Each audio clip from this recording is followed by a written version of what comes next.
सुस्वागतम सुस्वागतम सुस्वागतम. अहमदनगर जिल्हा मराठा विद्याप्रसारक समाजाचे new arts commerce and science college अहमदनगरच्या प्रांगणात सर्व अतिथींचे मनपूर्वक स्वागत. सर्व अतिथींना नम्रपूर्वक विनंती करते की त्यांनी विचारमंचावर स्थानापन्न व्हावे.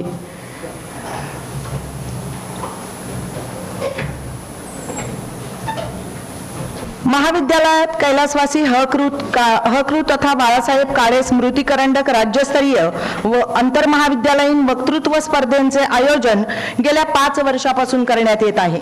संस्थेचे माजी अध्यक्ष कैलासवासी हकृत तथा बाळासाहेब काळे हे शिक्षण महर्षी व समाजसुधारक म्हणून अहमदनगर जिल्ह्याला परिचित आहेत. यांच्या विचारांचा व समाजकार्यांची ओळख व त्यांच्या विचारांची ओळख आजच्या तरुण पिढीला व्हावी व आजच्या तरुण पिढीला त्यातून आदर्श मिळावा या स्वच्छ हेतूने ही विनंती करते की त्यांनी या कार्यक्रमाचे प्रास्ताविक करावे.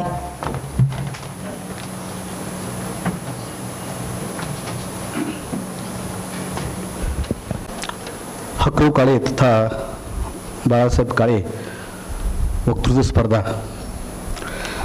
या उद्घाटन कार्यक्रमाचे अध्यक्ष आणि संस्थेचे अध्यक्ष आदरणीय राहदारे साहेब, ज्यांनी खूप दीर्घकाळ 16-17 वर्षे या महाविद्यालयाचं प्राचार्य म्हणून काम केलं आणि जे आजही आपणा सर्वांना मार्गदर्शन करत असतात ते आमचे मार्गदर्शक आदरणीय खाव शितोळे सर.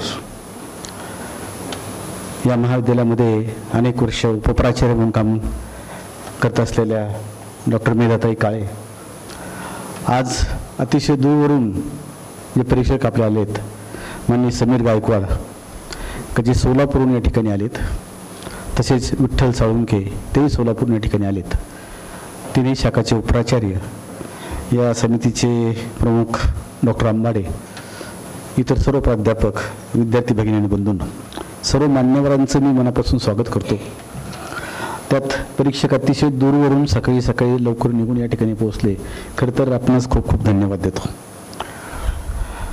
हकृत काळे वक्तृत्व स्पर्धा सुरू करण्यामागे संस्थेचा एक हेतू आहे आणि ते म्हणजे हकृत काळे यांनी केलेलं शैक्षणिक कामकाज ते फक्त अहमदनगर जिल्हा मराठा विद्याप्रसारक समाज पुरतंच नसून त्यांचं शैक्षणिक कार्य हे रयत शिक्षण संस्था आणि लोकल बोर्डमध्ये ते असताना त्यांचं जे काम आहे ते खूप मोठं आहे.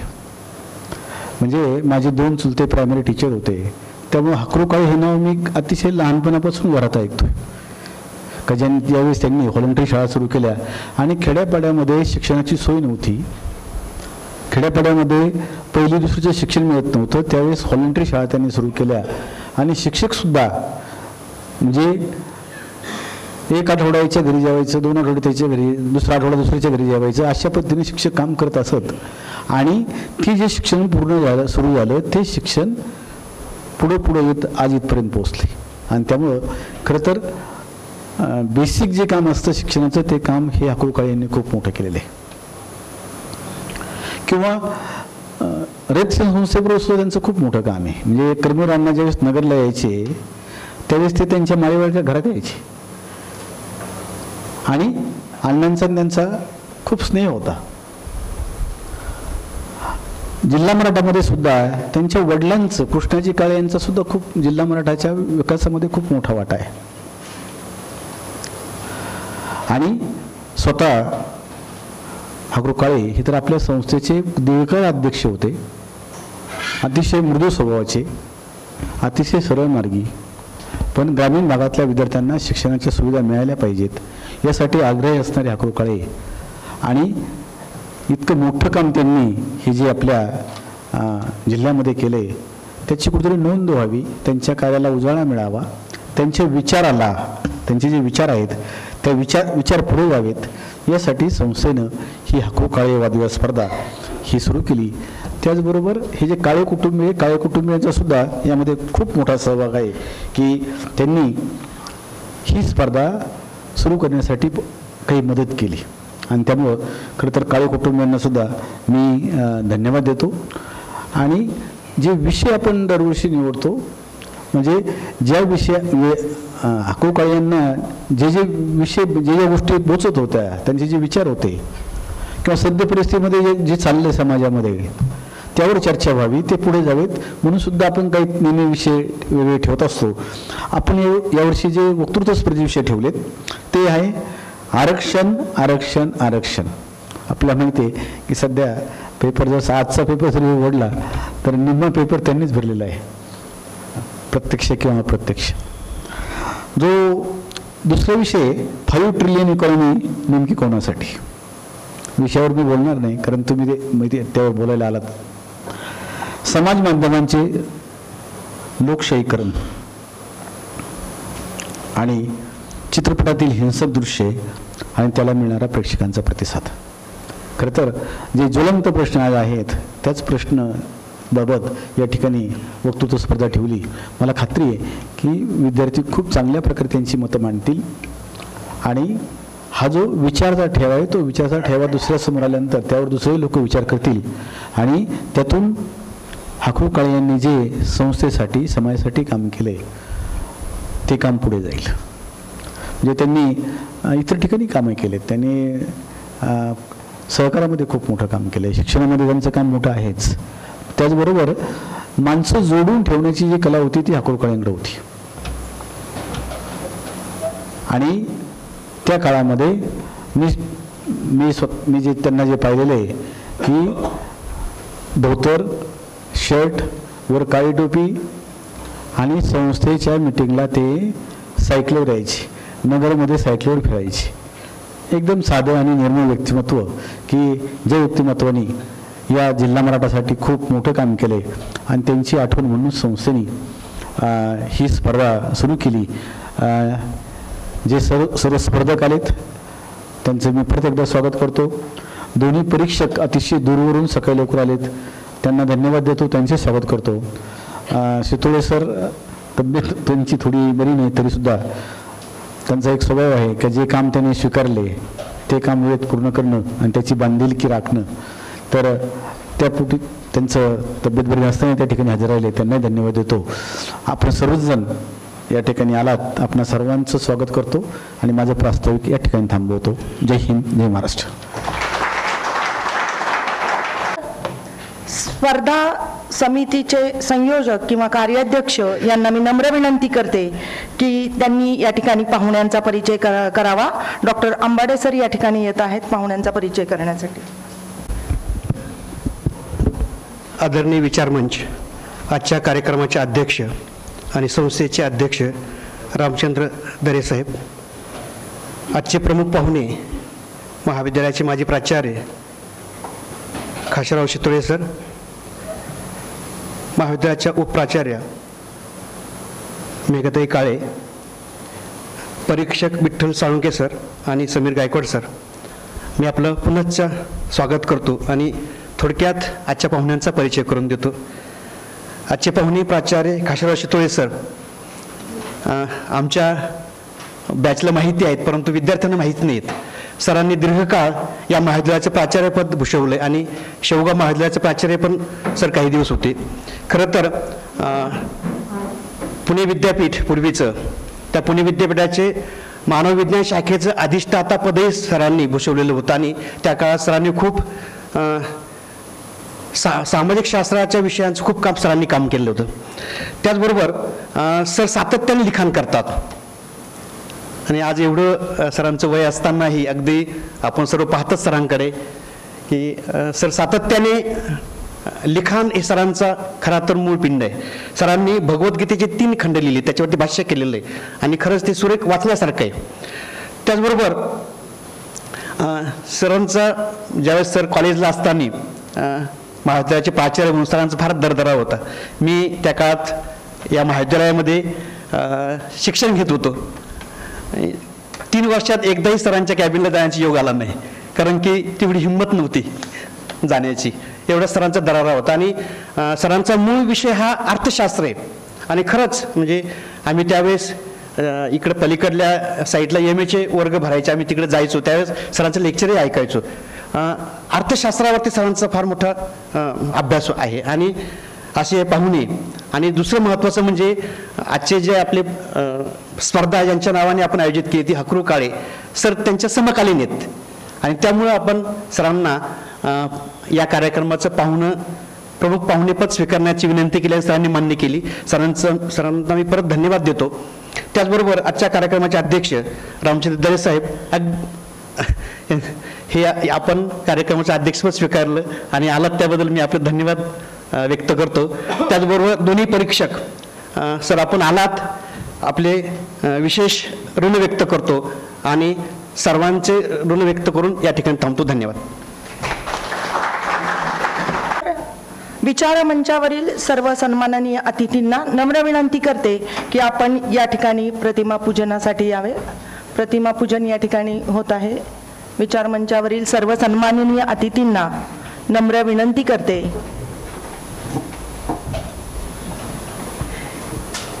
की दीप प्रज्वलनासाठी यांनी ज्ञानरूपी तुषार उडविणाऱ्या या स्पर्धेमध्ये असेच या स्पर्धेच्या निमित्ताने नक्की ज्ञानाचा कवडसा का होईना या स्पर्धेतील स्पर्धकांपर्यंत पोहोचले आहे.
यानंतर इथे विचार मंचावरील सर्व माजी प्राचार्य शितोळे सर यांचा सत्कार करावा.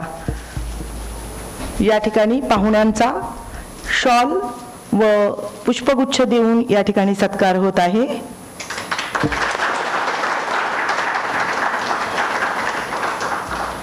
महाविद्यालयाचे प्राचार्य माननीय डॉक्टर B.H. झावरे सर यांना मी नम्र विनंती करते की त्यांनी कार्यक्रमाचे व संस्थेचे अध्यक्ष माननीय रामचंद्रजी दरे साहेबांचा सत्कार करावा.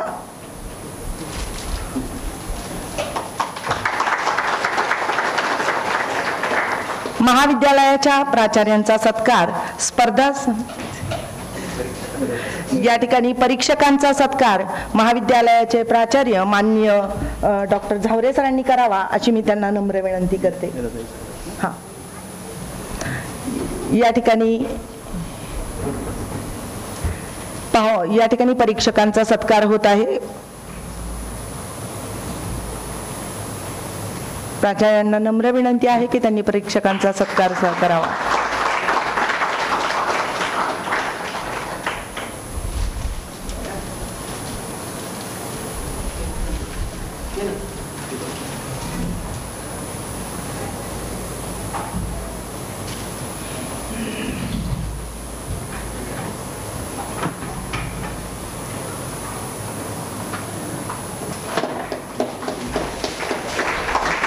विचार मंचावर उपस्थित असलेल्या मेघाताई काळे मॅडमचा प्राध्यापक मेघाताई काळे मॅडम माजी उपप्राचार्य यांचा सत्कार देखील प्राचार्यांनी करावा अशी मी त्यांना नम्र विनंती करते.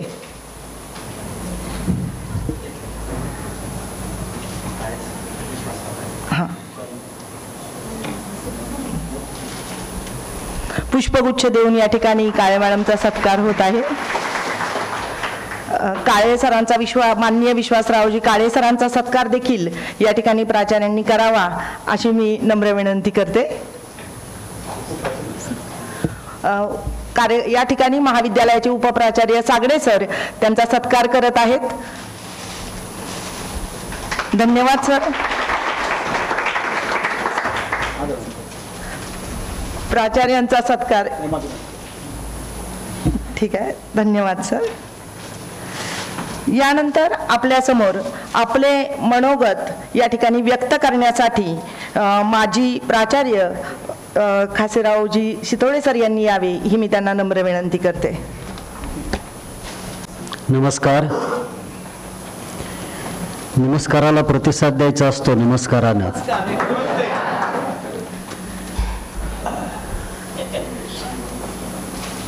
आजच्या आदरणीय हकृ तथा बाळासाहेब काळे स्मृती करंडक वक्तृत्व स्पर्धेच्या कार्यक्रमाचे अध्यक्ष आणि अहमदनगर जिल्हा मराठा विद्याप्रसारक समाज संस्थेचे अध्यक्ष आदरणीय दरे साहेब, महाविद्यालयाचे प्राचार्य आदरणीय डॉक्टर झावरे सर, मी या महाविद्यालयात प्राचार्य असताना माझ्याबरोबर उपप्राचार्य म्हणून सतत काम करणाऱ्या आदरणीय मेधाताई काळे, या स्पर्धेच्या विद्यार्थ्यांचा मूल्यमापन करण्याकरिता म्हणून दूर अंतरावरून सोलापूरवरून आलेले परीक्षक आदरणीय समीर गायकवाड, दुसरे परीक्षक अकलूजवरून आलेले आदरणीय विठ्ठल साळुंखे, रयत शिक्षण संस्थेच्या राधाबाई काळे महाविद्यालयाचे माजी प्राचार्य विश्वासराव काळे, आमच्याबरोबर असलेले सहकारी पूर्वीचे आदरणीय पोपटराव काळे, या महाविद्यालयाचे उपप्राचार्य डॉक्टर सागडे सर, दुसरे उपप्राचार्य आदरणीय कळमकर सर, या महाविद्यालयाचे सर्व प्राध्यापक, स्पर्धेचे संयोजक समिती आणि आपण सर्व स्पर्धक विद्यार्थी मित्रांनो, बंधू भगिनींनो, बाळासाहेब काळे तथा हकृ काळे फार मोठा कालखंड त्यांना त्यांच्या आयुष्याचा लाभलेला होता. 88 वर्षांचं वय होतं त्यांचं ज्या वेळेला ते गेले. त्यावेळेला 1910 सालचा जन्म. कल्पना करू शकता आपण त्या काळात शिक्षणाच्या सुविधा किती असतील. त्यांचे वडील सब रजिस्ट्रार म्हणून काम करत होते रेव्हेन्यू डिपार्टमेंटमध्ये, म्हणजे त्यांनी शिक्षण घेतलेलं होतं. गाव कुठे? नगर तालुक्यात सारोळे नावाचं गाव आहे. दौंड ते मनमाड रेल्वे जी आहे त्या रेल्वे स्टेशन, रेल्वेवरचीच ते स्टेशन आहे सारोळा स्टेशन. शिक्षणाच्या कुठल्याही सुविधा नव्हत्या त्या काळामध्ये, तरी देखील या मंडळींनी शिक्षणाची कास धरली, शिक्षण घेतलं. इतकंच नव्हे तर नगर जिल्ह्यात एकही महाविद्यालय त्यावेळेला अस्तित्वात नव्हतं. पुण्यात, कोल्हापूरला आणि नंतर थेट बडोदा उच्च शिक्षणासाठी जायचं असलं तर तिथंच जायचं, नाहीतर इंदोरला. अशा प्रकारची अवस्था त्या काळामध्ये महाराष्ट्रात होती. याही परिस्थितीमध्ये त्यांनी बडोद्याला जाऊन तिथे महाविद्यालयीन शिक्षण घेतलं, BA ची पदवी संपादन केली आणि नंतर नगरला स्थायिक झाले. नगरला आल्यानंतर सामाजिक कार्यामध्ये स्वतःला झोकून दिलं. नोकरी करण्याच्या भानगडीत पडले नाहीत. त्या काळात त्यांना कुठेही नोकरी मिळू शकली असती चांगल्या प्रकारची, ते केलं नाही. मात्र सामाजिक कार्यामध्ये, शैक्षणिक क्षेत्रामध्ये सातत्यानं काम करत राहिले, कारण तो वसा त्यांच्या वडिलांच्याकडून मिळालेला होता. अहमदनगर जिल्हा मराठा विद्याप्रसारक समाज ही संस्था ज्या वेळेला स्थापन झाली, त्या संस्थापकांच्यापैकी ते एक होते, त्यांचे वडील. त्यामुळे या संस्थेशी त्यांचा सातत्याने संपर्क निकटचा संबंध होता. अशाही अवस्थेमध्ये शक्य होईल तेवढी विद्यार्थ्यांना मदत करायची या भूमिकेतून या मंडळींनी नगर शहरामध्ये नालेगावच्या परिसरात मराठा बोर्डिंग सुरू केलं. मंगळवारच्या बाजारमध्ये 4 पैसे मिळतील, पावती पुस्तक घेऊन जायचं, गोळा करायचे पैसे आणि त्या पैशातून लोकांना धान्य मागून त्याच्यातून बोर्डिंगमध्ये असलेल्या विद्यार्थ्यांचा सांभाळ करायचा. हा सगळा कार्यक्रम या मंडळींनी केला 1918 सालापासून पुढच्या कालखंडापर्यंत.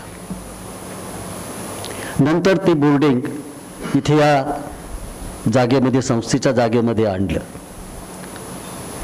त्यावेळेला त्या बोर्डिंगला छत्रपती शाहू महाराज ज्यावेळेला नगरला आले त्यावेळेला त्यांचे दत्तक पिता चौथे छत्रपती शिवाजी महाराज, ज्यांची इथं समोर संस्थेच्या समोरच्या बाजूला समाधी आहे, पुतळा आहे,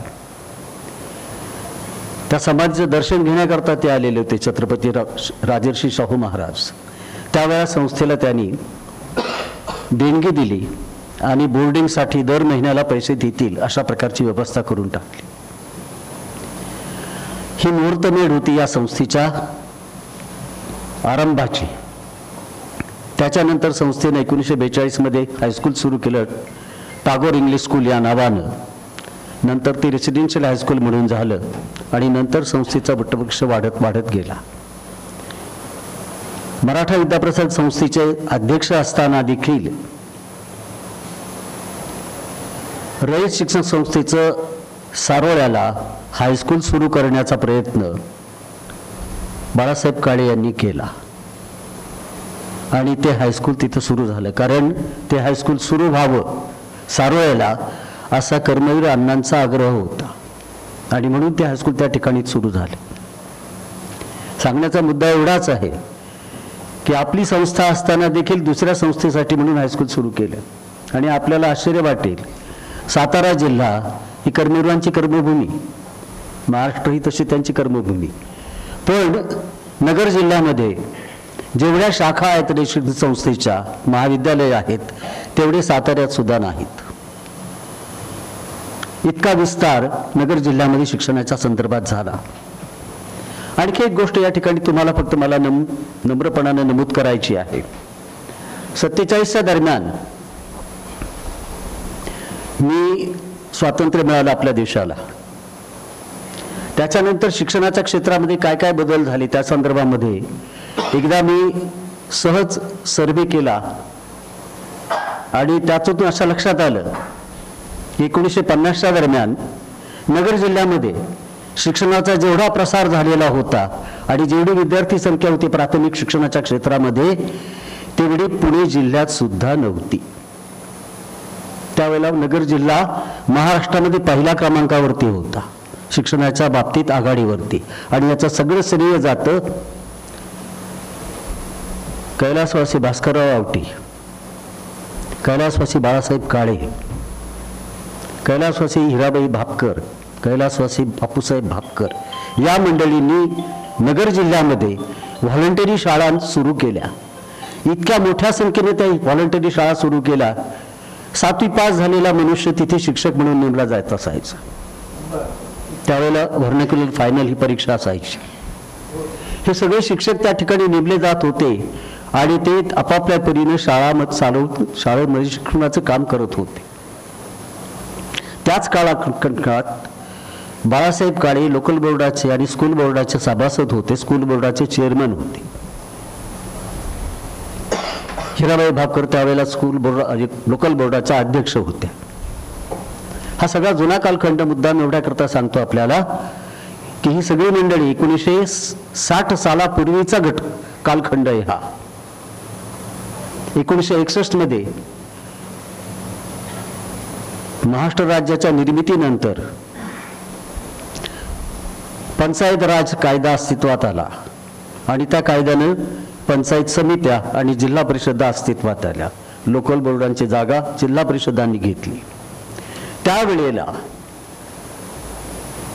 या व्हॉलंटरी शिक्षक जे आहेत, व्हॉलंटरी शाळा ज्या आहेत, या सगळ्या शाळा जिल्हा परिषदेने स्वतःकडे घ्याव्यात, त्या शिक्षकांना सामावून घ्यावं जिल्हा परिषदमध्ये, म्हणून या मंडळींनी विशेषतः बाळासाहेब काळे यांनी मोठा संघर्ष केला आणि या सगळ्या शिक्षकांना व्हॉलंटरी शाळासहित सामावून घेतलं गेलं.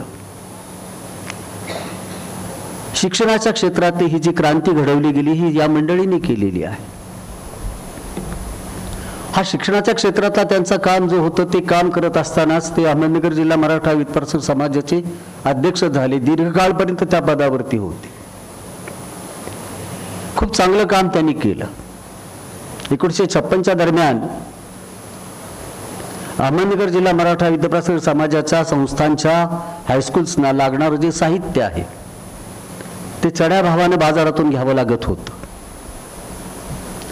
म्हणून त्यांनी श्री शिवाजी मध्यवर्ती सहकारी ग्राहक भांडार स्थापन केलं आणि त्याच्यामार्फत सगळ्या शाळांना साहित्य पुरवण्याचं, परीक्षांची प्रश्नपत्रिका पुरवण्याचं काम सुरू केलं. एवढंच थांबलं नाही तेवढ्यावरती ते खूप काम करत राहिले. आणि काम करत असतानाच आपल्याला असं पाहायला सापडतं की माणसं जोडण्याचं काम त्यांनी खूप मोठ्या प्रमाणात केलं. अनेक नामवंत माणसं जवळ केली, आणली, संस्थेमध्ये आणली. त्यांना शिक्षक म्हणून कोणाला नेमलं, कोणाला प्राध्यापक म्हणून नेमलं, कोणाला अनेक पदांवरती नियुक्त्या दिल्या. आणि शेवटी आपल्याला पाहायला सापडतं की त्यांनी आपल्या स्वतःच्या आयुष्यात असं एकही क्षेत्र ठेवलं नाही की ज्या क्षेत्रामध्ये त्यांनी काम केलं नाही. सहकारात काम केलं, शिक्षणात काम केलं, सामाजिक क्षेत्रात काम केलं, सांस्कृतिक क्षेत्रामध्ये काम केलेलं आहे. आपल्याला आश्चर्य वाटेल, ह्या मंडळींनी त्या काळात संस्थेच्या मदतीसाठी नाटकं केलीत. स्वतःच नाटकामध्ये काम केलेलं आहेत. बॅकस्टेज आर्टिस्ट आणि फ्रंट आर्टिस्ट सगळ्या पद्धतीने. आणि हे सगळं मला माहीत आहे कारण मी या सगळ्या मंडळींचा साक्षीदार आहे त्या कामाचं. कारण मी नगरमध्ये 1954 मध्ये राहायला आलो. 8वीच्या वर्गामध्ये शिकत असताना तेव्हापासून मी या सगळ्या मंडळींना पाहतो आहे. बाळासाहेब काळे हे मार्केट कमिटी स्थापन केली. मार्केट कमिटीमध्ये ते चेअरमन झाले. मार्केट कमिटीचे चेअरमन असताना सध्याचं जे मार्केट यार्ड आहे त्याची जागा खरेदी केली, इमारती बांधल्या. आणि गंज बाजारामध्ये जो भाजी बाजार आणि फळ बाजार होता तुम्हाला कुणालाच माहीत नाही, तो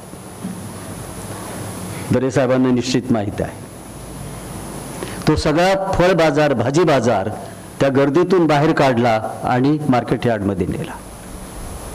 मोठं काम होतं हे. पण या कामामुळे तिथे खरेदी विक्री मोठ्या प्रमाणात व्यवस्थितपणानं सुरू झालेलं आपल्याला पाहायला सापडते.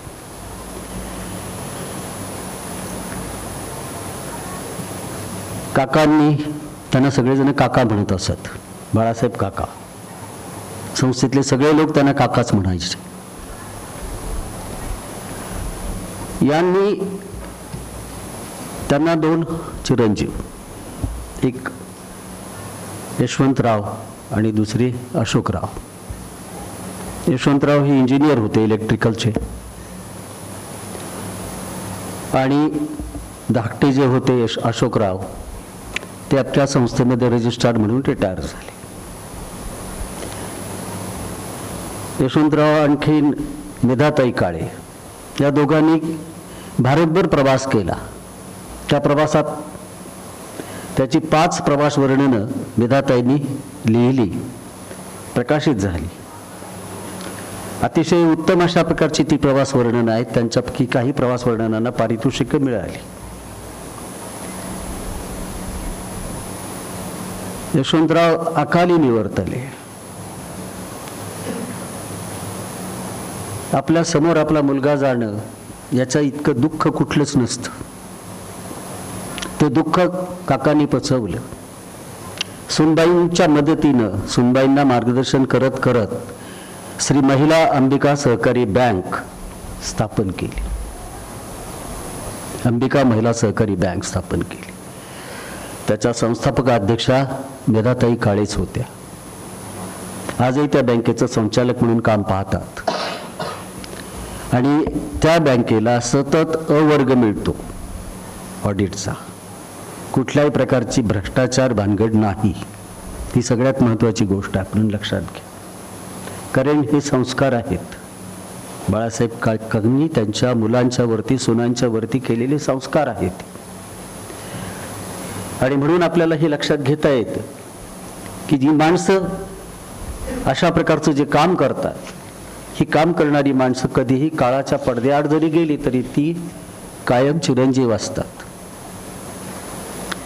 मला आपल्यापैकी प्रत्येकाला या संदर्भामध्ये सूचना करावीशी वाटते. आपण अशा पद्धतीनं आपलं काम करा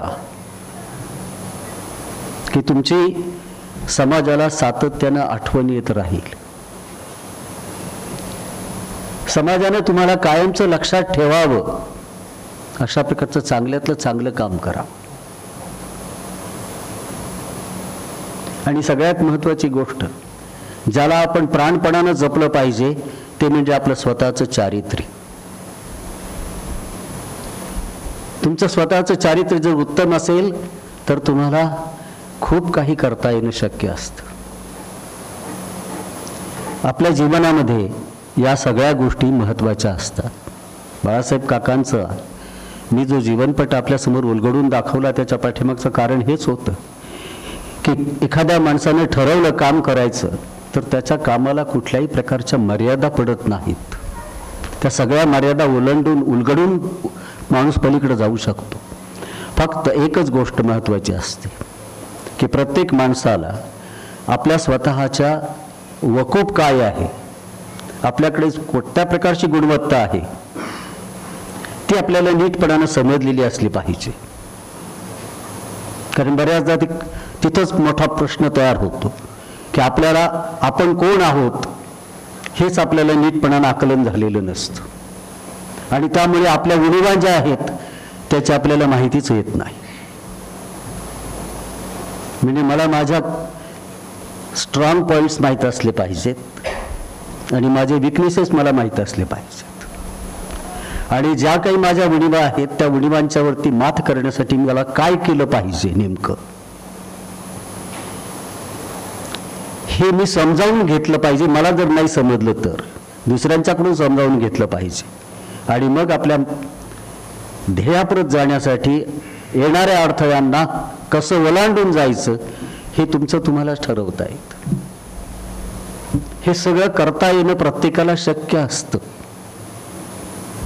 फक्त त्यासाठी आत्मपरीक्षण महत्त्वाचं असतं, इंट्रॉस्पेक्शन महत्त्वाचं असतं. आणि दुसरी गोष्ट,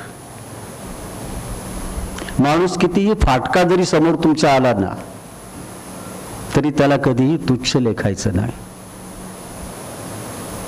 कारण तुम्हाला जर सन्मान हवा असेल तर तुम्ही दुसऱ्यांना सन्मान दिला तरच तुम्हाला सन्मान मिळणार आहे.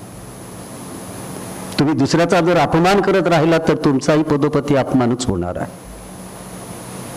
तेव्हा समाजामध्ये वागताना प्रत्येकानं इतरांच्याकडे आपण सन्मानानंच पाहिलं पाहिजे, त्यांना सन्मान दिला पाहिजे. कारण प्रत्येकाकडे घेण्यासारखं काहीतरी असतं, प्रत्येकाकडे काहीतरी कर्तृत्व असतं. ते आपल्याला कदाचित माहीत नसतं. माहीत झाल्यानंतर त्या माणसाबद्दल कळायला लागतं की अरे वा किती मोठा माणूस होता. पण सुरुवातीला आपण त्याच्याबद्दल काहीतरी क्षुल्लक कल्पना करून टाकलेली असते. असं करून चालत नसतं. समाजामध्ये आपल्यापेक्षा वरचढ अनेक लोक असतात. त्याची खुणगाट आपल्या मनामध्ये कायमस्वरूपी असावी लागते आणि त्या पद्धतीने आपण पुढे जायचं असतं. आपले हे जे विषय आहेत वक्तृत्व स्पर्धेसाठी, आरक्षण आरक्षण आणि आरक्षण, 5 ट्रिलियन इकॉनॉमी नेमकी कोणासाठी, समाज माध्यमांचं लोकशाहीकरण आणि चित्रपटातील हिंसक दृश्य प्रेक्षकांचा प्रतिसाद, विषय अतिशय उत्तम आहेत. या विषयावरती बोलायला खूप आहे. मात्र त्यासाठी आपलं वृत्तपत्रांचं, नियतकालिकांचं, पुस्तकांचं वाचन प्रचंड असलं पाहिजे. आपलं वाचनच जर मर्यादित असेल तर आपण फार कमी शब्दात याच्यावरती बोलू शकाल. वाचन मात्र फार मोठ्या प्रमाणात लागतं. वक्तृत्व स्पर्धेमध्ये जात असताना जे स्पर्धेमध्ये आलेले आहेत स्पर्धा करण्यासाठी त्यांच्यासाठी, आणि जे स्पर्धेला जाण्याची शक्यता नाही असं वाटतं त्यांना, परंतु जे इथं ऐकण्यासाठी म्हणून आलेले आहेत त्या सर्वांच्यासाठी म्हणून मला मुद्दा आपल्याला सांगायचं आहे की आपण वाचत राहिलं पाहिजे, स्वतंत्रपणाने विचार करायला शिकलं पाहिजे, प्रत्येक गोष्टीचा विचार केला पाहिजे, सातत्यानं आपल्या मनाला प्रश्न विचारले पाहिजेत की हे असं का नेमकं, त्याचं उत्तर शोधलं पाहिजे. आणि हे उत्तर जसं आपण शोधत जातो तसं तुमची बुद्धिमत्ता प्रगल्भ होत जाते आणि त्या प्रगल्भतेबरोबरच आपल्याला स्वतःला सिद्ध करता येतं. स्वतःला सिद्ध करणे ही सर्वात महत्त्वाची गोष्ट आहे की मी ज्या पदावर जाईल त्या पदाला मी योग्य प्रकारचा न्याय देऊ शकेन. कारण तुम्ही सगळेजण आज ना उद्या शिक्षक व्हाल, प्राध्यापक व्हाल, अधिकारी बनाल, व्यावसायिक व्हाल, जिथे कुठे जाल, ज्या कुणा क्षेत्रामध्ये जाल त्या क्षेत्रामध्ये टॉपला जाण्याचा दृष्टिकोन आपला कायम असला पाहिजे. मला सर्वोच्च पदापर्यंत, सर्वोच्च शिखरापर्यंत जायचा माझा प्रयत्न असला पाहिजे. कारण आपले आदर्श छोटे असताना नाही, खुजा आदर्श ठेवू नये, उच्च आदर्श असावा आणि त्या आदर्शा इतकी उंची गाठण्याचा आपल्या परीने प्रयत्न करावा. तुम्हा सर्वांना त्यासाठी यश मिळावं अशा प्रकारच्या सदिच्छा. धन्यवाद. आदरणीय हकरू काळे साहेब यांनी पैसे व प्रतिष्ठा याला महत्त्व न देता समाजाच्या प्रति कर्तव्याला महत्त्व दिले आणि आजच्या पिढीला याच विचारांची गरज आहे. शिक्षण हे माणसाला माणूस पण देतं आणि अज्ञानरूपी अंधार दूर करण्यास मदत करते हे ओळखून आदरणीय काळे साहेब यांनी अहमदनगर जिल्ह्यात शिक्षणाचा प्रसार केला. यानंतर आपल्या समोर आपले मनोगत व्यक्त करण्यासाठी येत आहेत आजच्या कार्यक्रमाचे अध्यक्ष रामचंद्रजी दरे साहेब यांना विनंती करते की त्यांनी आपले मनोगत या ठिकाणी व्यक्त करावे.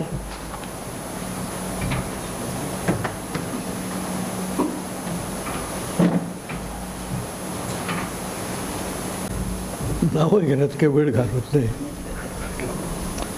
आदरणीय व्यासपीठ, काळे कुटुंबीय, स्पर्धेकरता आलेले विद्यार्थी आणि उपस्थित बंधू भगिनींनो, कुठल्याही कार्यक्रमाला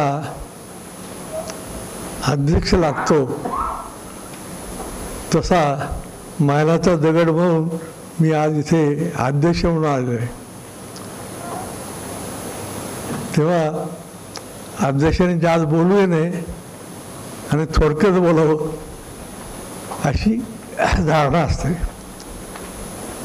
हकरू काळे उर्फ बाळासाहेब काळे यांची इत्थंभूत माहिती आजचे पाहुणे शितोळे सर यांनी दिलेली आहे.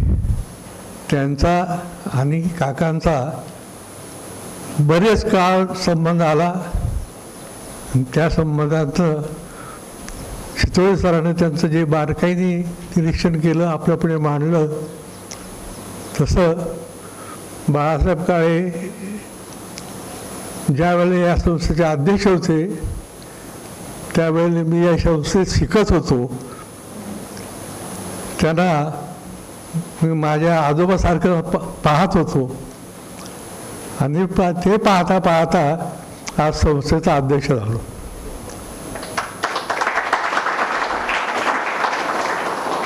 तर संस्थेमध्ये कसं काम करावं, कशाकरता करायचं आहे, हा सगळा अभ्यास आमच्या जिल्हा मराठा विद्याप्रसारकमध्ये जी काही माणसं होऊन गेली, फार तोलामोलाची माणसं होती आणि त्यामुळेच ही संस्था आज इथपर्यंत आलेली आहे. आणि त्याच विचाराने आज आम्ही संस्थेचा कारभार पाहतो की या संस्थेमध्ये देण्याकरताच यायचे, संस्थेमधनं कुठलीही गोष्ट यायची नाही ही भावना या संस्थापकांनी ठेवली आणि या संस्थेला अशा उच्च पातळीवर आणून ठेवले आहे की ते शिखर आज खरोखर फार मोठ्या याने संस्थेचा गौरव आहे. तेव्हा या संस्थेमध्ये तुम्ही आलात आणि आपले विचार इथं मांडावेत अशी धारणा ठेवलेली आहे. आपण आपले विचार मुक्तकंठाने मांडा, समाजाला कळू द्या. आणि हे करत असताना आमच्या संस्थेचंही काही गुणगान करा, आमच्या संस्थेचे विचार बाहेर घेऊन जा. बहुजन समाजाला शिक्षणाची फार गरज आहे आणि हे शिक्षण मोडीत काढण्याकरता शासन प्रयत्न करत आहे. तेव्हा हा घातलेला पाया पक्का व्हावा, याच्यावर मजल्यावर मजले चढावेत अशी अपेक्षा करतो. आणि आजच्या या स्पर्धेला शुभेच्छा देतो. जास्त न बोलता इथे थांबतो. जय हिंद. धन्यवाद साहेब. अहमदनगर जिल्हा मराठा विद्याप्रसारक ही संस्था उच्च विचारांनी प्रेरित होऊन स्थापन झालेली आहे. उत्कृष्ट दर्जाचा समाज निर्माण व्हावा आणि समाजामध्ये घडणारे नवयुवक हे उच्च विचारांनी प्रेरित व्हावे हीच या संस्थेची भावना आहे आणि आपण या ठिकाणी ती व्यक्त केली. धन्यवाद साहेब. यानंतर पुढील सूत्र प्राध्यापक निलिमा विखे यांच्याकडे सोपवून मी सुवर्णा कदम आपली रजा घेते. धन्यवाद. अहमदनगर जिल्हा मराठा विद्याप्रसारक समाजाचे new arts commerce and science college Ahmednagar स्वायत्त आयोजित कैलासवासी हक्रू तथा बाळासाहेब काळे स्मृती करंडक राज्यस्तरीय आंतर महाविद्यालय वक्तृत्व स्पर्धेचे आजच्या कार्यक्रमाचे अध्यक्ष आदरणीय रामचंद्रजी दरे साहेब हे कार्यक्रमाला उपस्थित राहिल्याबद्दल त्यांचे महाविद्यालयाच्या वतीने आभार मानते. तसेच आजच्या कार्यक्रमाचे प्रमुख पाहुणे माजी प्राचार्य खाशेराव सितोळे सर यांचेही मी महाविद्यालयाच्या वतीने आभार मानते. त्याचप्रमाणे माजी उपप्राचार्य मेधाताई काळे मॅडम यांच्याही महाविद्यालयाच्या वतीने आभार मानते. काळे कुटुंबातील सर्व नातेवाईक सदस्य मित्रमंडळी यांचेही महाविद्यालयाच्या वतीने आभार मानते. महाविद्यालयाचे प्राचार्य डॉक्टर B.H. झांबरे सर, तिन्ही शाखेचे उपप्राचार्य तसेच इतर महाविद्यालयातून आलेले प्राध्यापक, महाविद्यालयीन प्राध्यापक, विद्यार्थी, शिक्षकेतर कर्मचारी यांच्याही महाविद्यालयाच्या वतीने आभार मानते. आजच्या कार्यक्रमाचे परीक्षक म्हणून जे कामकाज करणार आहे त्यांच्याही महाविद्यालयाच्या वतीने आभार मानते. नजर चुकीने कोणी राहून गेलं असेल तर क्षमस्व, त्यांचेही आभार आणि अध्यक्षांच्या परवानगीने आजचा कार्यक्रम संपला असं जाहीर करते. धन्यवाद.